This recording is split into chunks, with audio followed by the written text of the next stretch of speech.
Michel-Édouard Leclerc nous accueille aujourd'hui dans son bureau parce que la sélection d'environ 70 planches originales de bande dessinée qui vont courir en gros les années 1930 avec Flash Gordon, en passant par les belles années 60, 70, 80 avec Moebius, Drouillet, Valérian, jusqu'à des auteurs tout à fait contemporains, eh bien, nous prête 50 pièces de sa collection et il nous a semblé vraiment intéressant de l'interroger et d'essayer de dresser le portrait du collectionneur qu'il est, si tant est qu'il se considère comme un collectionneur.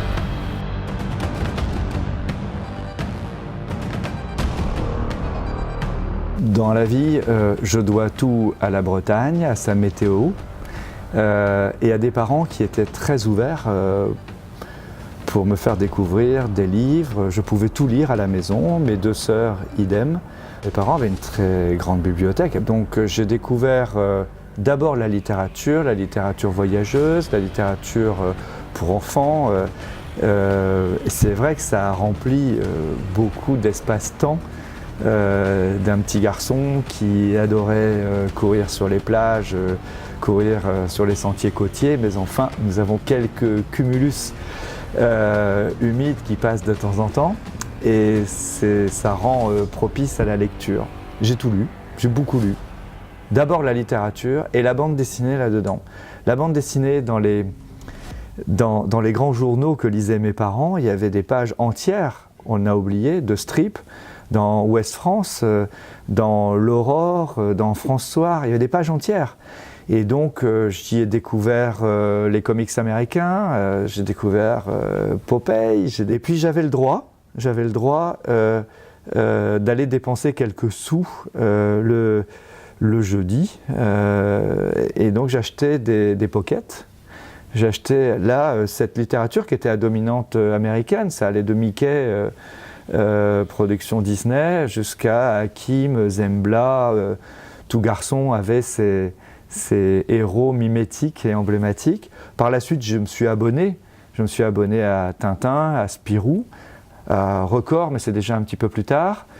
Et puis j'ai acheté des albums. Alors j'ai eu cette chance de pouvoir accéder à des albums. Ça coûtait déjà cher, un album, par rapport aux revenus d'un jeune adolescent dont les parents voulaient une éducation pas trop facile, hein, et je les en remercie. Donc on s'échangeait les albums, on se prêtait les albums, et évidemment parmi ceux-ci, il y avait Bécassine. Bécassine était...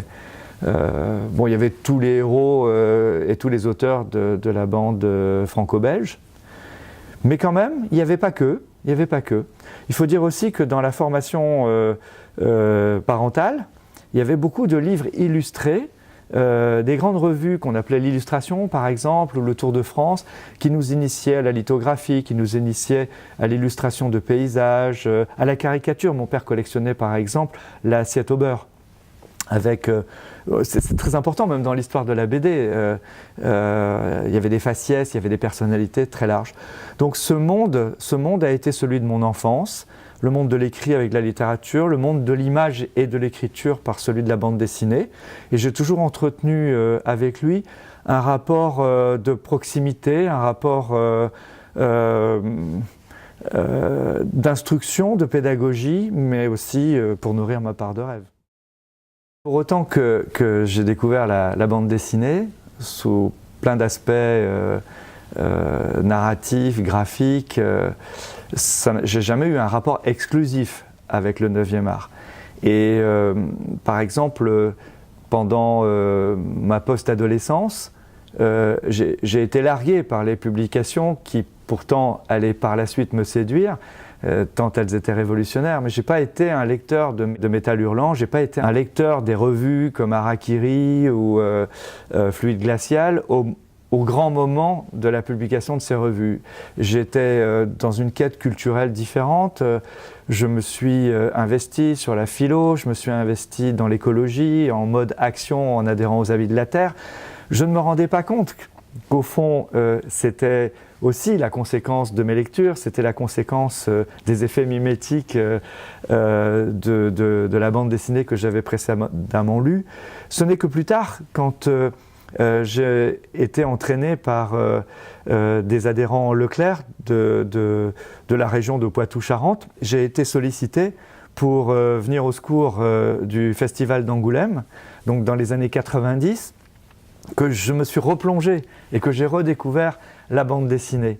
Dans les années 90, les querelles de clochers, animées perpétuellement, nourries d'ailleurs par le côté rédactionnel assez pervers de la Charente Libre ou de Sud-Ouest. Et le festival était paralysé quand même dans son rayonnement par ces disputes quand un jour Georges Chavannes, qui était alors maire d'Angoulême, il était aussi notre ministre du Commerce, et il est venu me dire est-ce que ton père et toi, vous pouvez faire quelque chose? J'ai une belle ville, j'ai un truc pour la ville, en termes de marketing c'est formidable, et il avait les vieilles voitures aussi autour des remparts, tout ça, mais ça c'est plein de jeunes qui arrivent de Toulouse, de Montpellier, c'est intergénérationnel, et donc je suis allé à Angoulême au milieu des années 90. Et là, j'ai été déçu de la vie culturelle. En gros, on nous disait on prend ton fric, mais tu t'intéresses pas. Or, moi, j'aimais les gens de la bande dessinée. J'aimais rencontrer les éditeurs qui me racontaient comment on fabriquait les livres, les process. J'aimais les galéristes qui m'ont appris le métier, alors que théoriquement, dans ce milieu anti-marchand, on boudait le galériste. Alors, je voyais bien, moi, que les bons auteurs avaient besoin de bonnes galeries. Et puis, j'ai découvert que derrière les piles de livres, et l'auteur derrière qui était là en train de faire de la dédicace en mode industriel, j'ai découvert qu'il y avait des auteurs fabuleux. Il y avait des grands monsieur, des belles dames. Et donc je me suis surinvesti là, sur la bande dessinée. J'ai tout relu en 1 an, 2 ans. J'ai tout relu 15 ans de bande dessinée. Et là, franchement, j'ai été fasciné. Alors voilà, j'ai parcouru les bulles du Festival d'Angoulême. Et j'ai parcouru avec des auteurs qui étaient devenus des amis, qui entretenaient cet éveil des différents styles. Je me rappelle de Julliard qui m'a fait découvrir qu'on pouvait acheter des planches. J'étais avec le galériste Daniel Maguen, par exemple, qui se baladait avec ses fartes, parce qu'il n'avait pas à l'époque la galerie du quai des Grands Augustins. Il y avait probablement Bernard Mahé, galerie du 9e art, qui est une sorte d'inspecteur Colombo qui se balade avec son poids de planche. Et puis j'ai découvert le grand Fifi, quoi, notre ogre international, Philippe Druyet. Tous ces artistes, dans un rapport mais vraiment amical, m'ont dit: est-ce que tu pourrais essayer de lancer quelque chose, une collection pour montrer, ou peut-être nous sponsoriser comme tu le fais sur Angoulême. Et il m'a semblé que le meilleur moyen que je ne finance pas un trou sans fond, sachant que je n'avais pas l'addiction de la propriété capitalistique des choses, je n'avais pas de cet esprit de collectionneur, mais j'ai commencé par acheter des planches à des artistes qui n'avaient pas le sou et qui d'ailleurs ne me les ont pas vendues cher. Je leur ai promis que je ne les revendrais pas, je leur ai promis que je saurais les choisir avec eux, ou que je formaterais quelque chose qui pourrait être exposé, mais qui serait ma signature, qui serait aussi mon ego avait envie de dire, ben voilà, il y a eu des grands collectionneurs d'art qui ont fait découvrir l'école de Pont-Aven, les impressionnistes, etc. Ben excusez du peu, moi, si vous voulez jouer de moi, et si j'ai envie d'avoir du plaisir, et aussi de laisser ma trace, ma narration. Donc, au fur et à mesure que j'ai acheté des planches, je les ai achetées à mon goût, ou pour raconter une histoire telle que je la voyais. Et en fait, ça a vachement plu aux auteurs. Enki Bilal, qui quand même ne se jette pas comme ça dans les bras de tout le monde et qui sait cultiver une certaine distance, qui regarde méfiant aussi un peu qui lui demande d'ouvrir ses planches et ses livres. Enki, via d'ailleurs le galériste Christian Desbois, très grand galériste, m'a autorisé à regarder 3 planches par album de ses albums. Et bien sûr, il ne me les a pas données, mais j'étais fier parce que c'était son regard. On a choisi ensemble et je lui ai fait cette promesse personnelle. Aujourd'hui, si je fais une très belle exposition Métal Hurlant et à suivre à Liège, après l'avoir fait à Landerneau, une exposition, je trouve, qui a de la gueule, quoi, et qui valorise ses auteurs, ben c'est justement parce que des gens comme Moebius, ou sa femme, Madame Giraud, des gens comme Mézières, des gens comme Enki, des gens comme Philippe m'ont fait confiance. Je suis allé 3-4 fois chez Tardy, hein, un représentant du grand capital qui va chez Tardy, c'est pas évident. J'y suis allé avec Marc Brenne et Alain Duherty qui avaient créé Petit Papier à Bruxelles. Les Bruxellois sont très militants de la vente de planches, de la collection de planches. Et moi, je voulais être le moins marchand possible. Et Tardy, là aussi, m'a fait confiance. J'ai pu constituer un fonds de planches de Tardy sur presque tous les grands albums. Il faut que je retourne le revoir pour les plus récents. Et je pense que je peux aujourd'hui, s'il a envie d'aider quelqu'un à monter une belle exposition Tardy, je serai là, vous voyez. Donc l'idée de la collection, elle est venue de la rencontre avec les artistes, d'un plaisir de mettre l'une à côté de l'autre des planches, de trouver des clés de lecture sur le mode muséal exposition, ce qui suppose d'acheter du matériel de travail, mais aussi des planches qui ne se détruisent pas sur le même mur, qui donc soient toutes effectuées avec un certain niveau d'exigence, ce qui ne veut pas dire de même notoriété. Et puis, voilà, de fil en aiguille, j'ai bâti l'écrin qui allait me permettre de faire tourner cette exposition, de la transmettre aussi à la génération qui vient. Oui, j'ai bâti cette collection pour la faire tourner à la gloire, en tout cas pour le rayonnement de nos auteurs, des auteurs que j'aime, mais aussi des auteurs qui sont nécessaires à la compréhension de l'histoire de la bande dessinée. Et comme vous le voyez, je prête sans compter. Hein, je n'en tire pas gloire, mais je pense que ça manquait, quoi. On est 6 ou 7 en France, et probablement 4 ou 5 en Belgique, à avoir un choix d'œuvres intelligemment constitué pour pouvoir faire comprendre aux générations, à 2 générations ou 3 générations de lecteurs, et à ceux qui ne sont pas encore lecteurs, toute la noblesse de cet art. Monter des collections, c'était pas mon truc, mais c'est nécessaire. C'est nécessaire.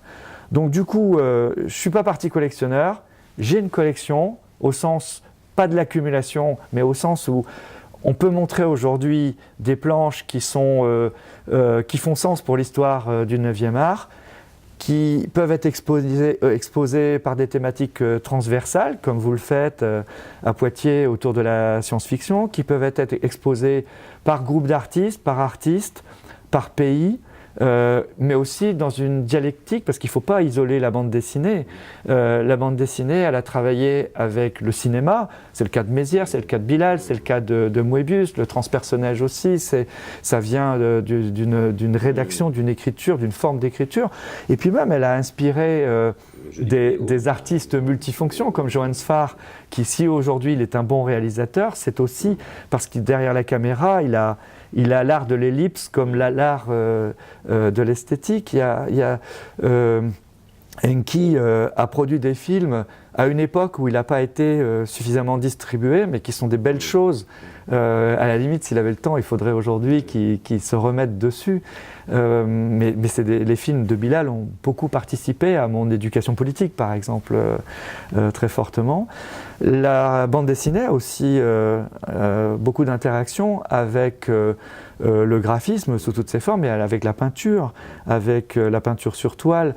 Et puis quand on regarde les formats grand aigle de Druillet, c'est une des premières planches, je vais dire chères, que j'ai acheté. Alors quand je dis cher, le pauvre Druillet, il va me dire ouais, tu me l'as pas payé très cher à l'époque, et ça c'est sûr, mais voilà, je pense qu'il est content que je puisse la montrer.